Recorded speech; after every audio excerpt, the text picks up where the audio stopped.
penyaji pertama dan juga penyaji yang kedua ya. Ya, dipersilakan. Paper yang sudah disusun dengan aplikasi Amos ya atau juga aplikasi Israel ya dengan menggunakan pendekatan multivariat ya. Itu dipersilakan. Di-share ya.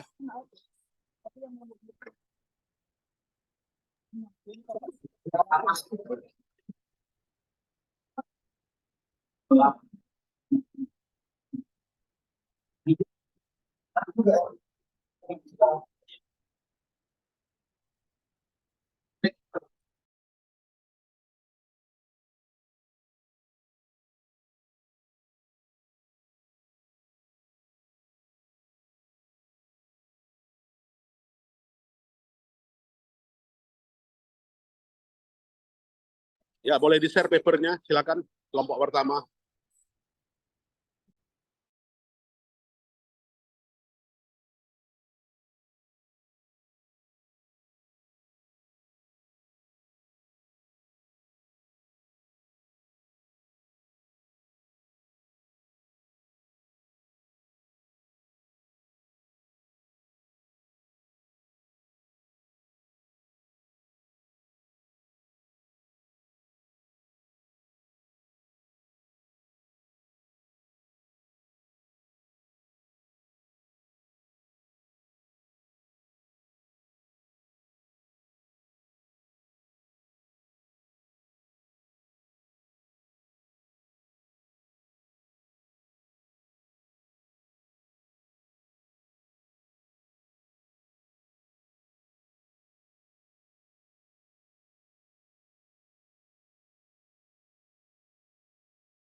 Ya, nanti Bapak dan Ibu sekalian boleh juga mempertanya ya atau juga komen ya terkait dengan paper yang disajikan. Untuk itu dipersilakan Pak Adi. Baik, terima kasih Pak. Terima kasih Prof atas waktu yang diberikan pada saya untuk menyampaikan rencana papernya. Jadi untuk judul yang akan saya ujikan Prof itu adalah analisa pengaruh intellectual capital terhadap nilai perusahaan dengan inovasi sebagai variable intervening. Nah, untuk abstraksinya kan saya belum masukkan Prof karena masih sampai di tahap metodologi penelitian. Untuk pendahuluannya, pesatnya ekonomi global saat ini menunjukkan persaingan usaha yang memiliki keunggulan tersendiri. Dengan demikian, perusahaan-perusahaan berlomba memberikan suatu produk dengan keunggulannya masing-masing. Perusahaan pada dasarnya didirikan guna menciptakan nilai tambah, terutama dalam menghasilkan laba. Nah, kemudian dari sini kami atau saya menilai bahwa untuk jajaran eksekutif, perusahaan dituntut untuk belajar tentang bagaimana melakukan pengolahan sumber daya internal perusahaan dengan efektif guna memaksimalkan tujuan finansial dan strategi perusahaan. Intellectual capital telah menjadi faktor yang paling dikenal dalam kinerja aset organisasi. Kemudian dalam penelitian Nevado juga menegaskan bahwa intellectual capital telah menggantikan sumber daya keuangan dan organisasi struktural. Oleh karena itu, secara umum, selain berorientasi pada tujuan profit, perusahaan juga dituntut mempunyai komitmen dalam menjaga lingkungan kawasan bisnis. Dengan demikian, perusahaan memiliki rencana strategis dalam rangka pencapaian yang telah ditetapkan dengan mengacu pada harga saham. Semakin tinggi harga saham, ya semakin tinggi nilai perusahaannya. Kemudian dalam latar belakang paper yang saya ajukan, mengacu juga pada peraturan pemerintah Republik Indonesia nomor 42 tahun 2012 yang disebutkan bahwa perusahaan juga punya kewajiban dalam menjalankan usaha. Kemudian dia juga mempunyai kewajiban untuk memperlanjutkan dalam bidang usahanya untuk memaksimalkan sumber daya yang ada. Proper sendiri itu merupakan program keterbukaan informasi publik mengenai kepatuhan lingkungan. Nah, kemudian di proper ini juga mempunyai beberapa kategori penilaian, yaitu penilaian kepatuhan, penilaian kriteria, penilaian di luar yang berdasarkan peraturan. Saya langsung masuk kepada beberapa hal yang tercantum pada peraturan-peraturan pemerintah terkait dengan pengelolaan lingkungan, kemudian yang terkait dengan industri hijau.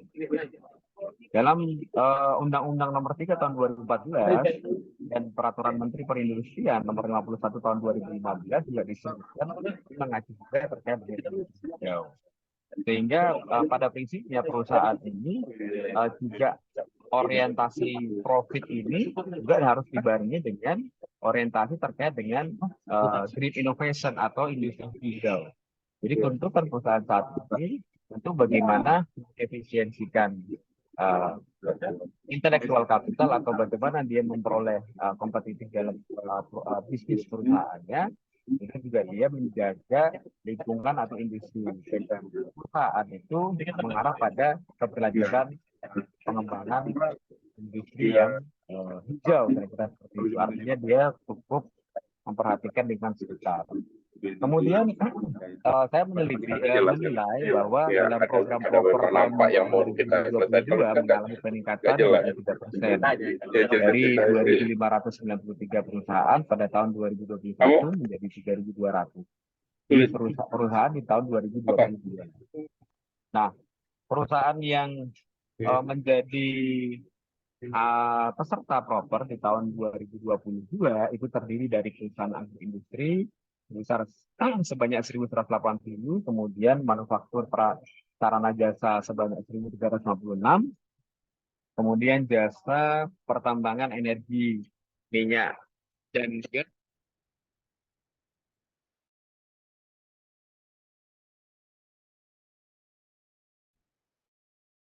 perusahaan yang mendapatkan proper emas itu sebanyak 51 perusahaan, kemudian yang berproper hijau 170 perusahaan, dan 2031 perusahaan berperingkat biru, ini biru.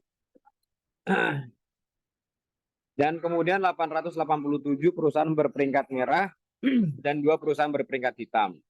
59 perusahaan sisanya dikenakan penegakan hukum atau tidak beroperasi atau ditangguhkan.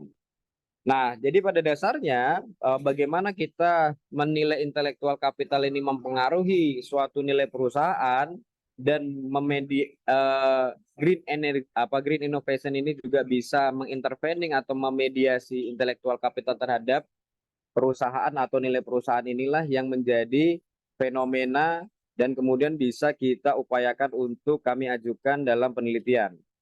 Nah, jadi penelitian yang saya sendiri akan lakukan itu kita masuk dalam kategori perusahaan yang masuk di kelompok LQ45 di tahun 2021 dan di tahun 2022, serta dia juga melakukan atau ikut serta dalam kegiatan proper. Nah, kemudian untuk pengukuran intellectual capital, saya mengajukan metode MVAIC yang terdiri dari Human Capital Efficiency, Social Capital Efficiency, Relationship Capital Efficiency, kemudian Capital Employee Efficiency. Nah, untuk Green Innovation sendiri diukur menggunakan parameter proper, sedangkan untuk nilai perusahaan diukur melalui ROA dan Tobinski. Untuk tinjauan pustaka sendiri, ini ada intellectual capital, ini dicetuskan atau dikembangkan dari tahun 1997. Kemudian untuk MVAC-nya sendiri, awalnya modelnya adalah VAIC yang diperkenalkan oleh publik, kemudian dikembangkan oleh saat ini dikembangkan lagi di tahun 2004 oleh Albur menggunakan metode MVAIC. Kemudian saya masuk di Green Innovation sendiri untuk tinjauan pustakanya. Ini juga kami menggunakan parameter proper bagaimana perusahaan ini sebagai peserta proper, dia sudah dinilai oleh Kementerian Lingkungan Hidup bagaimana menciptakan teknologi kolaborasi penghematan energi yang hijau, kemudian penghindaran polusi, kemudian bagaimana proses daur ulangnya, kemudian bagaimana membuat produk yang ramah lingkungan dan pengelolaan lingkungan sekitar perusahaan ini semua dilakukan atau dinilai di dalam proper. Kemudian untuk nilai tinjauan pustaka di nilai perusahaan, saya gunakan dua jenis pendekatan. Yang pertama adalah ROA, yang kedua adalah Tobinski. Kemudian terkait dengan hubungan antara intellectual capital dan nilai perusahaan, berdasarkan beberapa penelitian, ini positif dan signifikan. Artinya bahwa kita bisa mengajukan hipotesis bahwa intellectual capital berpengaruh positif dan signifikan terhadap perusahaan. Kemudian teori sebelumnya terkait dengan intellectual capital dan green innovation, diketahui bahwa intellectual capital dapat mempengaruhi atau menciptakan atau meningkatkan secara signifikan green innovation itu sendiri. Sehingga dalam hipotesa yang kedua, yaitu intellectual capital berpengaruh positif signifikan terhadap green innovation. Ini masuk dalam hubungan antara green innovation dan perusahaan itu sendiri. Beberapa penelitian yang telah dilakukan ternyata ditemui bahwa green innovation atau inovasi hijau ini juga berdampak langsung dan signifikan pada nilai perusahaan. Nah, sehingga beberapa penelitian ini kemudian kami mengajukan hipotesa ketiga, green innovation berpengaruh positif signifikan terhadap nilai perusahaan. Untuk intervening green innovation ini sedang saya kembangkan sedikit, mungkin perlu waktu sedikit, Prof, terkait dengan variabel hipotesa yang keempat ini. Kemudian masuk dalam metode penelitian yang saya ajukan kepada Prof, itu kami menggunakan metode yang pertama adalah pengumpulan data sekunder, yaitu kelompok LQ45 di Bursa Efek Indonesia dan perusahaan mengikuti proper. Studi ini dari yang saya lakukan pengecekan, ternyata dari 45 perusahaan kelompok LQ45 tahun 2021 dan 2022, hanya 36 perusahaan yang berada di kelompok LQ45 selama 2 tahun. Kemudian dari 36 perusahaan yang masuk kelompok LQ45 selama 2 tahun, perusahaan yang mengikuti proper hanya 18 perusahaan, seluruh perusahaan sektor keuangan tidak mengikuti proper, sehingga penelitian ini mencakup 18 perusahaan non-keuangan dari 5 sektor, yaitu 2 sektor farmasi dan bahan kimia, kemudian 2 sektor minyak dan gas, 6 sektor perusahaan industri, dan 2 sektor semen, dan sisanya 2 sektor semen. Ini 6 sektor terkait dengan bahan makanan, Prof. Ya, boleh. Baik, saya pikir itu Prof izin untuk terkait dengan tadi latar belakang tinjauan pustaka dan metode penelitian. Untuk kemudian nanti kami akan lakukan pengajuan apabila Prof pada prinsipnya menyetujui proper ini, kami lanjutkan untuk proses penelitian dan hipotesa penelitian untuk Ya. pembahasan dan kesimpulan, Prof. Ya, jadi terima kasih Pak Adi. Kalau saya dalam hal ini udah cukup memadai lah ya, baik itu introduction-nya, kemudian literatur review-nya, ya kemudian result and discussion-nya ya, result and discussion-nya belum muncul ya. Artinya Prof. rencana ini menggunakan apa ya Pak? Aplikasinya. Aplikasi Wrap PLS, Prof. Karena Oh, saya ya. iya siap, Prof. Kan 2 tahun. Wrap PLS-nya free ya? Iya siap, Prof. Free, Prof. Oke, ya. Jadi silakan Pak ya dilanjutkan. Wrap PLS-nya hasil ujinya kan uji intervening ini ya tadi saya lihat ya. Ya, Prof. Intervening, Prof. Ya, jadi uji pengaruh tidak langsung ya, uji directnya dan juga total efeknya juga harus ditampilkan ya dengan menggunakan Wrap PLS ya. Siap, Prof. Oke. Ya, Prof. Ya, Prof. Ya, mungkin Bapak Ibu yang lain ada yang memberikan komen terkait apa ini? Jadi nanti kalau udah siap, silakan kirim papernya ke saya Pak ya. Nanti Ya, kita Prof. terbitkan sebagai nilai UAS. Baik, Prof.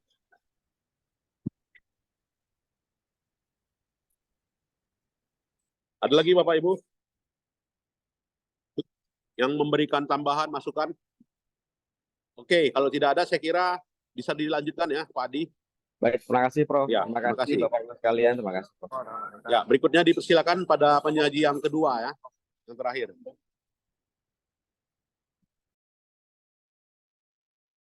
Izin, Prof. Iya Pak, silakan.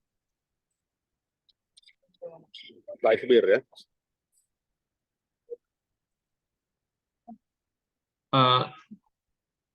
Ini artikel yang saya susun berkaitan dengan kualitas berkaitan dengan kualitas pelayanan, sebenarnya kualitas pelayanan dari suatu produk oleh-oleh sebenarnya. Jadi apakah toko itu dengan memberikan pelayanan yang baik, kemasan yang menyenangkan, ini apakah akan membangun purchase intention atau tidak, minat beli dari konsumen lah. Dalam hal ini yang menjadi responden adalah turis domestik yang ingin membawa pulang oleh-oleh lah dari kota Medan, seperti itu. Untuk sementara sampel yang terkumpul itu ada 150 turis. Berkaitan dengan hal ini, saya sebenarnya ingin melakukan multiple graph analysis untuk membandingkan apakah ada perbedaan antara turis laki-laki dengan turis perempuan terkait dengan purchase intention-nya untuk membeli oleh-oleh tersebut. Nah, ini didasarkan kepada permasalahannya. Oke lah, kita melihat bahwa tourism di Indonesia karena COVID kemarin sempat turun, dan mungkin sekarang karena sudah ada refocusing dan dengan sedang ada penggiatan aktivitas pariwisata, mungkin kedepannya akan meningkat. Nah, untuk mendukung aktivitas tourism ini tentunya salah satunya adalah komponen yang kita sebut dengan oleh-oleh dalam salah satu daya tariknya juga. Nah, oleh-oleh ini kan akan dibawa dan dievaluasi lah oleh konsumen tersebut apakah ini memberikan rasa puas atau tidak, dan kedepannya apakah akan membangun purchase intention atau tidak. Seperti itu kira-kira, Prof, untuk latar belakangnya lah, karena fokusnya adalah sering sekali turis yang datang itu pada umumnya akan membawa oleh-oleh. Meskipun sebenarnya produknya itu mungkin rasanya tidak bagus, tapi terkadang kalau kita lihat yang kemasannya sangat bagus itu justru itu yang sering dibawa menjadi oleh-oleh. Contoh sederhana misalnya kalau kita melihat keripik apel lah misalnya. Kalau keripik apel bagi saya pribadi rasanya ya kurang jelas, tapi kemasannya yang sangat menarik itu membuat saya ingin membeli dan ingin menjadikannya oleh-oleh. Nah, jadi yang ingin difokuskan itu adalah berkaitan dengan purchase intention. Nah, kalau dari konteksnya sebenarnya di sini masih ingin diperbaiki lagi, Prof, karena kebetulan saya belum begitu paham dalam penggunaan Wrap PLS sehingga di sini masih menggunakan Smart PLS sebenarnya, Prof. Tapi nanti kedepannya mungkin akan coba dibandingkan dengan hasil menggunakan Wrap PLS, dan juga saya juga coba estimasi dengan menggunakan Amos ya Prof. Tetapi hasilnya goodness of fit-nya terlalu tinggi. Mungkin apakah ada salah dalam coding data atau apa belum bisa saya jelaskan sini Prof. Nah, untuk sementara terkait dengan hal ini, hasil sementara itu menunjukkan bahwa setelah kita evaluasi dengan voter modelnya, beberapa indikator dikeluarkan, ternyata memang salah satu kuncinya adalah pada kualitas pelayanan.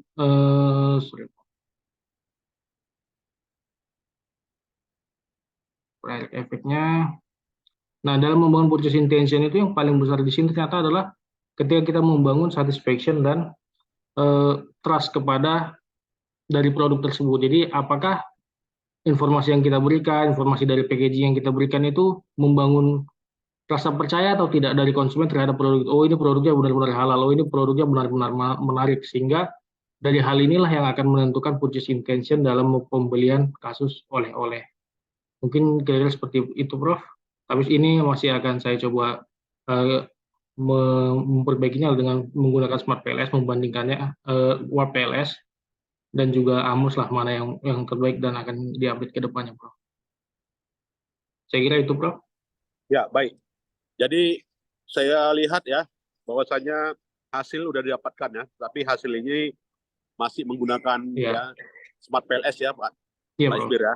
Belum dapat kita lihat ya bagaimana dengan Watt PLS ya. Jadi tolong disempurnakan dan nantinya kalau udah Bapak Ibu kirim udah disempurnakan, udah jadi bahasa Inggris menjadi paper. Nah, ini menjadi UAS ya. Kita UAS jadi nilai UAS dan nanti kita outcome-nya berupa terbit ya. Jadi diterbitkan nanti saya terbitkan ya di jurnal yang 100 US dollar ya, cuma 100 US dollar. Nah, itu saya kira. Ada lagi yang mau didiskusikan, silakan Bapak. Ini ujinya intervening, Pak. Ya Pak, dengan intervening dan satu lagi tambahannya analisis berbasis grup Pak. Kita bedakan antara laki-laki dan perempuan nantinya. Ya, grouping apa ya? Kalau di dalam Amos namanya analisa multinominal ya. Ya. Ya, oke. Terima kasih. Jadi harapan saya kalau bisa ada yang nantinya menggunakan Amos juga ya. Jadi Watt PLS sudah ada 2 orang ya. Nah, itu kalau ada yang bisa melakukan dengan Amos, silakan ya. Bapak Ibu run dengan Amos. Boleh data sekunder, boleh data primer. Oh, ini dengan Amos ya. Izin Prof, ini sebenarnya saya coba estimasi dengan Amos, tapi entah kenapa chi-square-nya sangat besar. Jadi mungkin nggak nanti masalah Pak. Oh nggak ya. masalah kalau dia chi-square-nya sangat besar. Jadi itu kelemahan dari riset kita ya. Itu mungkin sampelnya berapa ini? Baru 150 Bro. Oh ya, kalau Amos dia minimal 200, makanya chi-square-nya besar. Oke Bro. Ya nggak masalah Pak. Jadi ini aja cukup hasilnya kita pakai ya. Tolong dimasukkan ya. Oke Bro. Ya. Baik Bapak Ibu sekalian, ada yang mau kita diskusikan lagi? Ya, kalau tidak ada saya kira itu saja ya. Mohon disempurnakan. Jadi kelompok 1 dan kelompok 2 udah siap. Dengan kata lain, UAS-nya udah hampir siap ya. Nah ini. Dan nantinya ini akan kita terbitkan ya di jurnal Scopus yang murah, 100 US dollar. Ya. Baik, saya kira ada lagi Bapak Ibu pertanyaan. Jadi perkuliahan ini outcome-nya masing-masing punya keluaran ya. Keluarannya berupa kurikulum ya sesuai dengan kurikulum case method atau juga project based method ini ya namanya. Izin Prof bertanya Prof. Ya, silakan Pak. Nah, terkait hasil tugas kita nanti yang ditampilkan ataupun dibentuk dalam sebuah paper dan kemudian dipublikasi di jurnal. Nah, ini minta bantuan dan arahannya ini Prof. Apa ada gitu option ataupun alternatif dari publikasi jurnalnya itu sendiri Prof? Maksudnya apa Pak? Apakah ada pilihan lain Prof selain dari publikasi jurnal yang salah satunya yang Prof arahkan gitu Prof? Ada pilihan lain mungkin Prof? Nama jurnalnya gitu. Iya, maksudnya itu kan di jurnal internasional ya, Prof ya. Ya, benar. Eh, ada nggak option lain gitu, Prof, ataupun pilihan lain gitu di entah itu di jurnal lokal ataupun di jurnal Oh ya, lainnya boleh. gitu. Ya, silakan ya. Kalau ada yang mau Sinta 6 juga boleh. Baik, baik, Prof. Ya, ya. Misalnya dia Sinta 5, Prof. Nah, Sinta 5 boleh. Baik, Prof. Terima kasih, Ya, ya. Prof. Oke. Baik, ada lagi Bapak Ibu yang lain? Ya, kalau nggak ada itu ya, tolong disiapkan semuanya. Sehingga nanti yang kelompok 3, 4, ya, dan seterusnya itu sudah dapat hasilnya lah ya. Jadi hasilnya udah bisa kita lihat langsung ya. Saya kira itu saja. Selamat pagi. Assalamualaikum warahmatullahi wabarakatuh. Pagi, Prof. Waalaikumsalam Ya. warahmatullahi wabarakatuh. Wabarakatuh. Ya, baik Bapak, kalian boleh meninggalkan ruangan. Terima kasih, Prof.